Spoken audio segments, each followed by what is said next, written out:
Hello, my dear and beloved students, and today we are going to do our chapter 14 Statistics for class 9th NCERT Maths.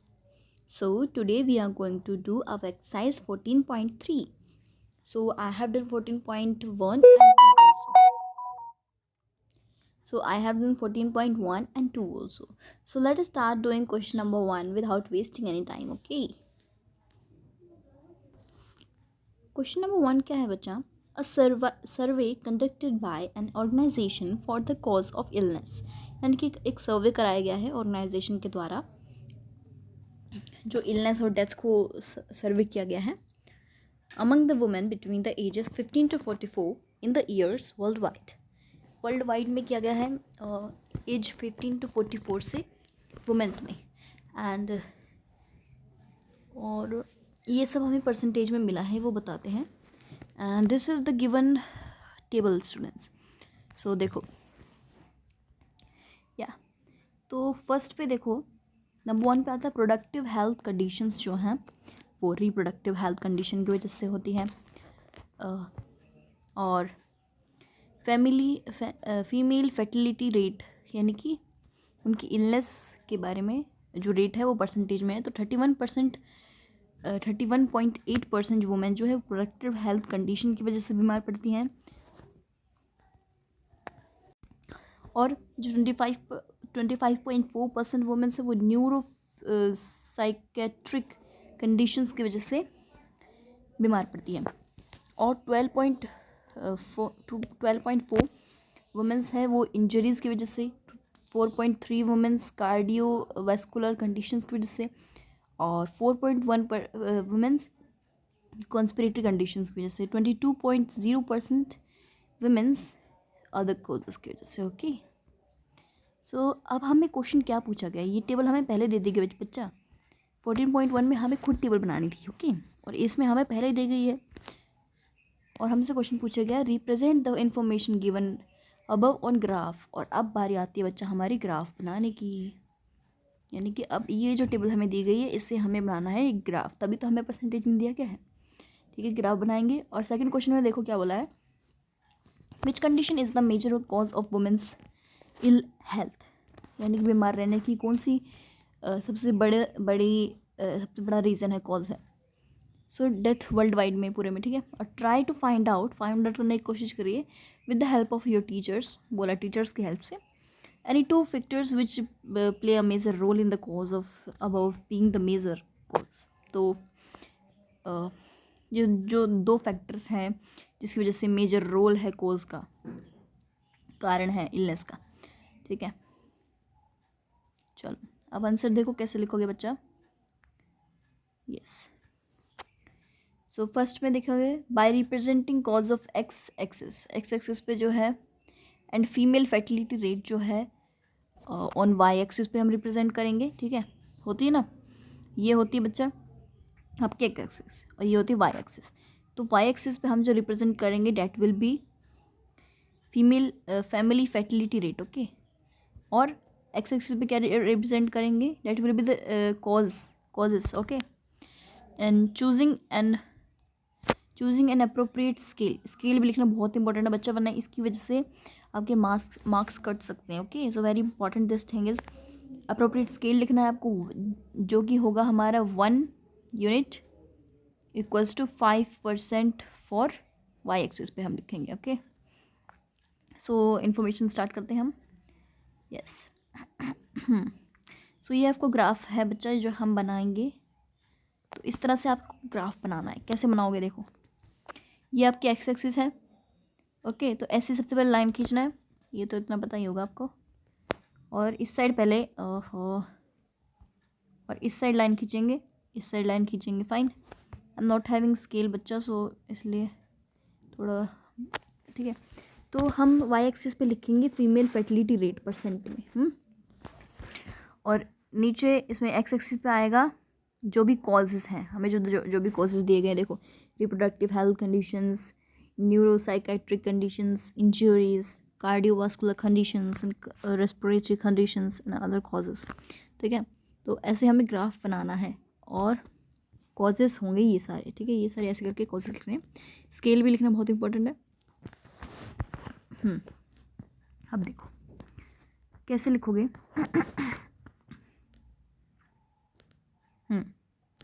अब देखो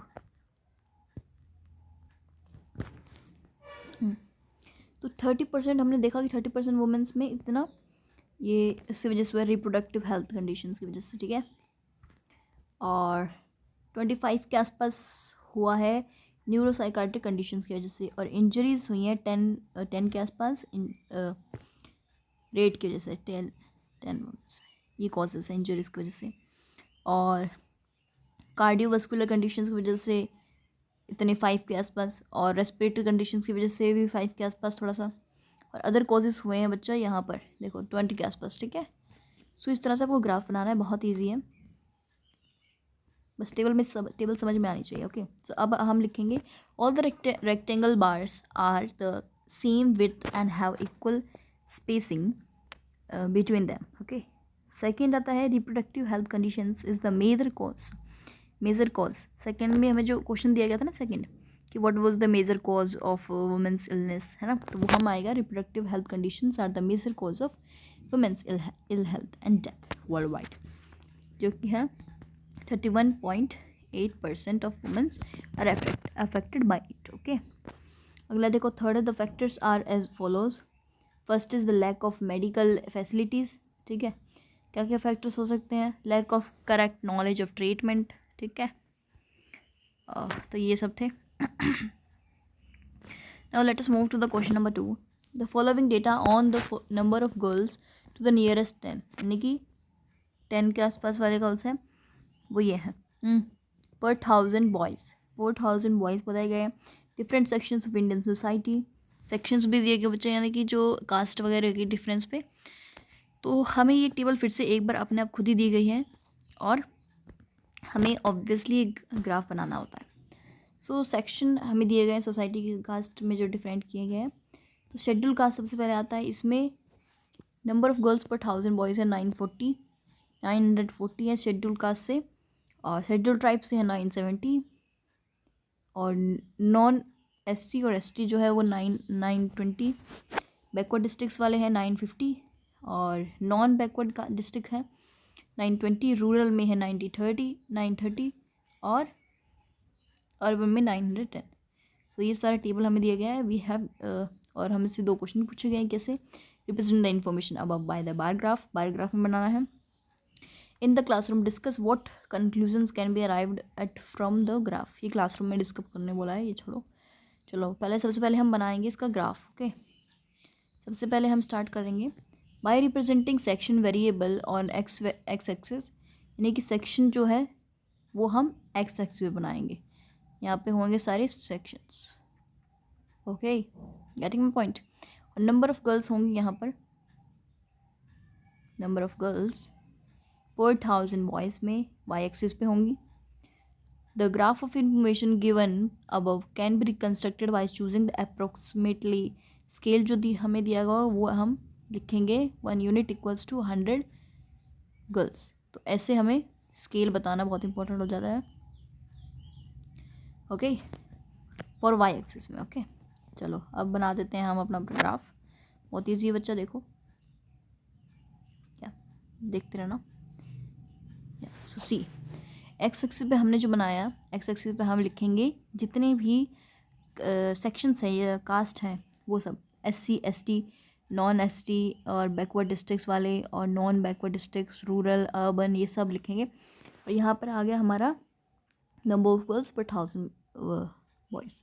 सो जितने भी हमें data दिए गए हैं उन सब के आसपास के हम यहाँ से स्टार्ट कर देंगे, 0 से स्टार्ट करेंगे, यहाँ से 100 20 100 300 400 500 600 700 8 9 एंड सो ऑन, ओके। सो ऐसे करके हमें लिखना है, फाइन। सो ऐसे हम यहाँ पे बार स्टार्ट कर देंगे, हो गया ये ग्राफ के बाद जो क्वेश्चन आता है वो देखो हमें दूसरे क्वेश्चन में पूछा गया था, पहले ये देखो, here all the rectangle grass are the same length and have equal spacing in between them, ये याद रखना, ओके। अब देखो जो सेकंड क्वेश्चन पूछा गया था हमसे कि we have to observe what we have observe, we have to tell, okay. So it can be observe that maximum number of girls, जो मैक्सिमम नंबर ऑफ गर्ल है per 1000 boys are 970, is for S T की है जो minimum number of girls जो है per 1000 boys are 910 जो कि urban की है। Also number of girls are per 1000 boys is greater in rural area में ज़्यादा है जबकि अर्बन एरिया में कम है। सो बैकवर्ड डिस्ट्रिक्ट्स की जो है that is non backward districts और SC ST then that is non ST और ST। तो ऐसा है, ऐसे लिख देना आपको। नेक्स्ट क्वेश्चन आता है बच्चा, ये question number 3rd। So given below are the seats won by different political parties in the polling outcome of the state assembly election। तो ये पॉलिटिकल पार्टीज़ है, इनका नाम कुछ ऐसा है ABCDEF। ओके, सो आप इनको ऐसे समझ लेना, ऐसे ही नाम दे रखा है। और सीट्स जो इन्होंने जीती है वो 75, किसी की 55 है, ओके, किसी की 37 है, किसी की 29, 10 है, किसी की 37 है। ओके, सो फर्स्ट आता है draw a bar graph to represent the polling results. हमें एक बार ग्राफ बनाना है। Which political party won the maximum number of seats, ये बताना है। ओके, तो ये तो हमें यहीं से दिखाई दे रहा है, दिस वन 75, ए वाली जीती ना, ज़्यादा है ना। चलो आंसर नंबर 3rd में हम कैसे लिखे, स्टार्टिंग कैसे करेंगे, by taking polling results on x axis. जो पोलिंग रिजल्ट्स होंगे, देखो एक्स एक्सिस पे हम लिखेंगे पोलिंग रिजल्ट्स और वाई एक्सिस पे हम लिखेंगे दिस, और जो सीट्स लिखेंगे हम इस पे वाई एक्सिस पे। ओके, इसमें हम लिखेंगे polling result. Okay, so the required graph of the above information can be constructed as follows. तो अब जो रिक्वायर्ड ग्राफ है वो हम इसमें बनाएंगे, कंस्ट्रक्ट करेंगे। अब इसकी परिचय वो भी लिख लेना है आपको, यूनिट पे लिखेंगे, स्केल लिखेंगे कितना, 1 यूनिट इक्वल्स टू 10 सीट्स हम लिखेंगे फॉर वाई एक्सिस पे। ठीक है, चलो अब ग्राफ शुरू करते हैं।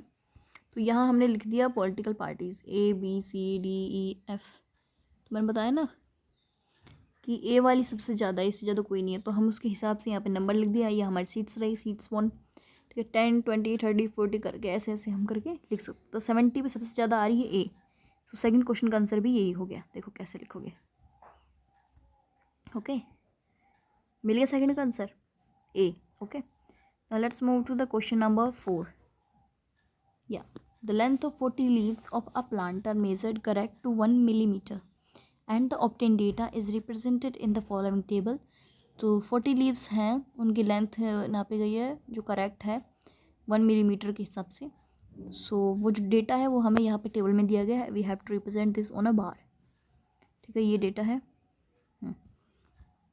And here we are given with the question draw histogram. Histogram बनाना है, पहले बता दिया गया हमें, we have to make a histogram to represent the given data. Okay, is there any other suitable graphical representation for the same data, हमें ये बताना है। ठीक है, is it correct to conclude that the maximum number of leaves are 153 millimetre long और वाई। ठीक है, सो सबसे पहले क्वेश्चन का आंसर हम देते हुए लिखेंगे।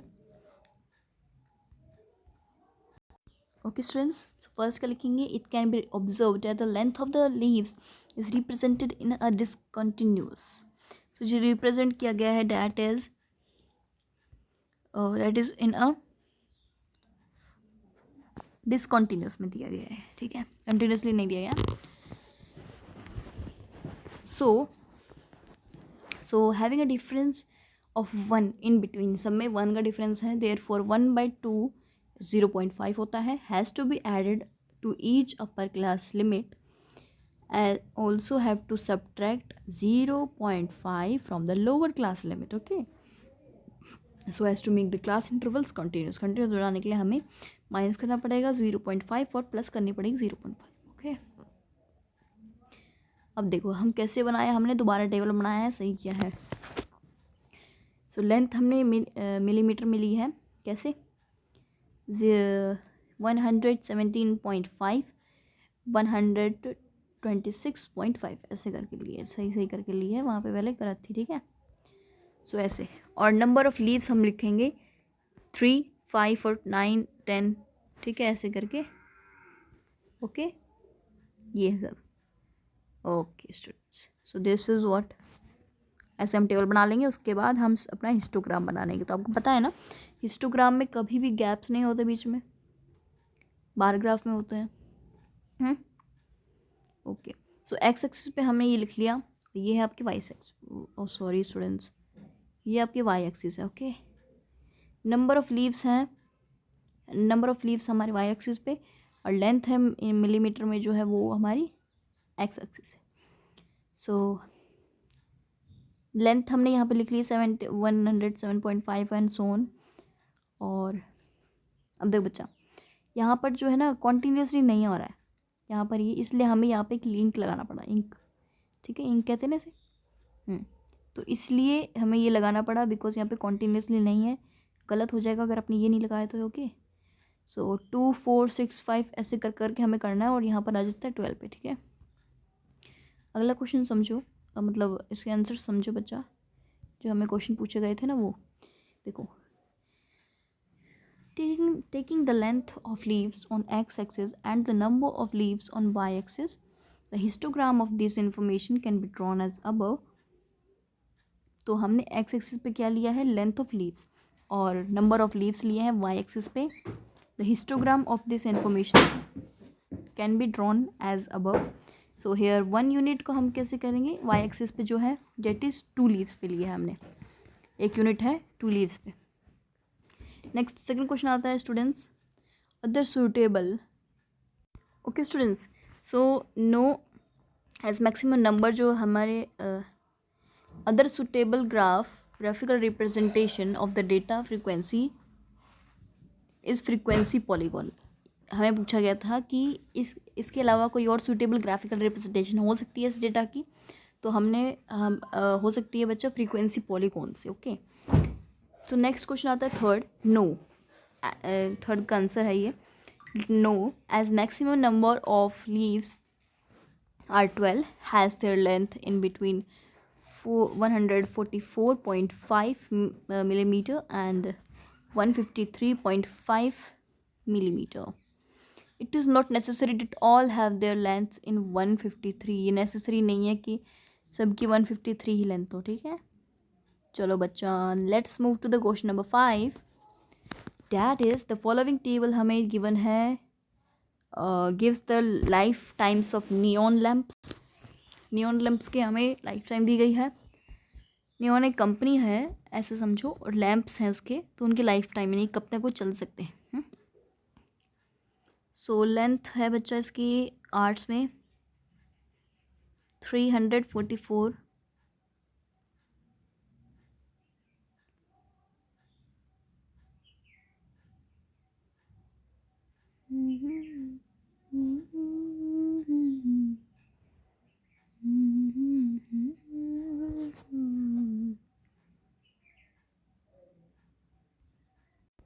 Oh, sorry students to waste your time.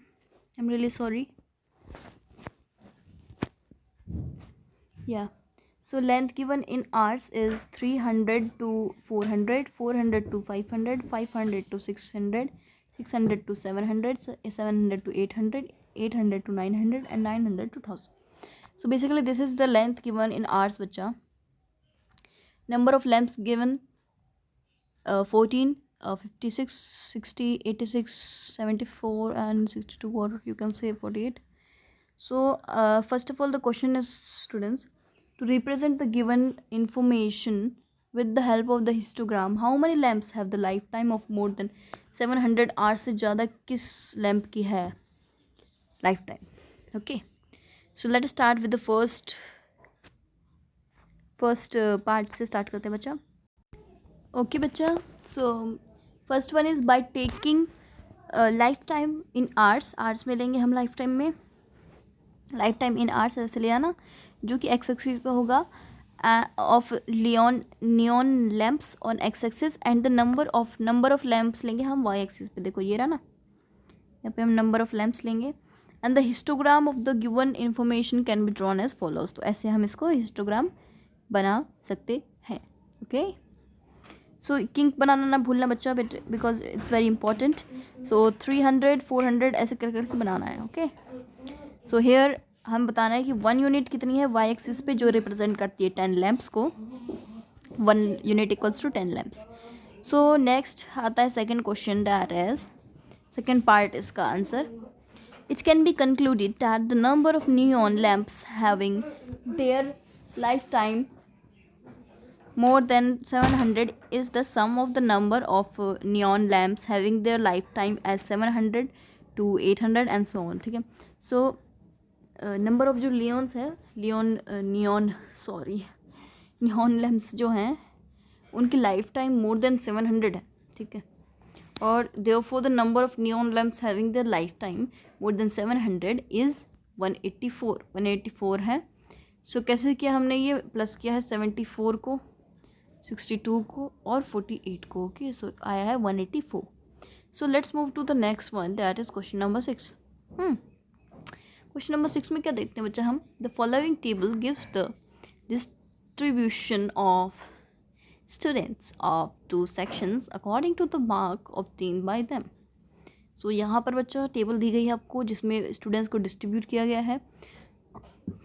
यहाँ पे फ्रीक्वेंसी यानी कि number of students. Okay, section A और सेक्शन बी के इसमें मार्क्स दिए गए हैं बच्चों के. सो मतलब इसका मतलब देखो बच्चा, मतलब 0 से 10 मार्क्स लाने वाले 3 बच्चे, 10 से 20 मार्क्स लाने वाले 9 बच्चे, 20 to 30 लाने वाले 17, 30 to 40 लाने वाले 12, 40 to 50 लाने वाले 9, 0 to 10 लाने वाले 5, 10 to 20 लाने वाले 19, 20 to 30 लाने वाले 15, 30 to 40 लाने वाले 10, 40 to 50 लाने वाले 1. Got this? 1. ओके, तो ऐसे है पूरा टेबल. चलो, और हमसे बोला है कि represent the marks of the students of both the sections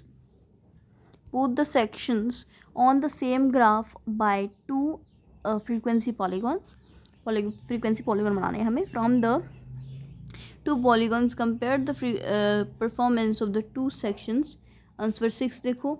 अब हम आंसर कैसे बताएंगे बच्चा, देखना.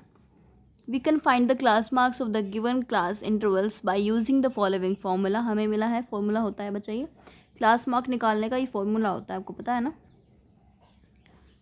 तो हम इसमें क्या करेंगे, अपर क्लास में शॉर्ट में लिख रही हूँ, पर क्लास लिमिट जो है उसको हम माइनस प्लस कर देंगे लोअर क्लास लिमिट से. Okay, so it's gonna be very easy. या सो अपॉन में 2 कर देंगे, फिर ऐसे करके हम निकालेंगे. सबसे पहले हम टेबल कैसे बनाएंगे वो देख लो. या it's will be very easy for you students. Section A आएगा, सेक्शन बी है. सबसे पहले इनके मार्क्स लिखेंगे, यानी कि 0 से 10 तक के इतने, 10 से 20 तक के इतने, और 20 से 30 तक के इतने, 30 से 40 के इतने, 40 to 50 के इतने. तो ऐसे करके हम पूरा लिख देंगे. क्लास मार्क्स, फ्रीक्वेंसी, मार्क्स, फिर इसमें भी सेक्शन बी के वही क्लास मार्क्स, फ्रीक्वेंसी. ओके, तो इस तरीके से होगा. Taking class marks on y x axis. और अब हम बताना है कि जो अब हम बनाते हैं बच्चा से. सो ये है आपका फ्रीक्वेंसी पॉलीगॉन, ऐसा होता है. Okay, frequency polygon. ओके, देखो, taking class marks as x axis. Class marks जो हम लेंगे वो हम एक्स एक्सिस पे लेंगे. Got it. और वाई एक्सिस पे हमने ली है फ्रीक्वेंसी. चलो तो शुरू करते हैं. देखो कैसे बनाना है. ऐसे सबसे पहले यहाँ से स्टार्ट करेंगे. सो यहाँ पे वहीं पे डॉट लगानी होती है बच्चा. ये होती है एक फ्रीक्वेंसी पॉलीगॉन. ठीक है, ऐसे करके बनाया जाता है. ठीक है, ऐसे करके बनाया जाता है. और सेक्शन बी और सेक्शन ए का अलग है, इसलिए हमने 2 बनाए हैं. ओके, सो ऐसे करके बनाना है आपको. और या अब देखो, it can be better observe that the performance of students of section A is better students of section B in terms of good marks. Good marks की तरफ से देखें तो सेक्शन ए के बच्चे ज़्यादा अच्छे हैं, परफॉर्मेंस है उनकी अच्छी परफॉर्मेंस है. Now let's move to the question number 7 students. That is very easy. Okay, so I think how many questions are so students, I think the time is up. फिर ये लंबा वीडियो थोड़ा ज़्यादा लंबा हो जाएगा. So this chapter 14 statistics of your class 9th NCERT maths, we will be doing the exercise 14.3 part 2. अब हम part 2 करेंगे इसका.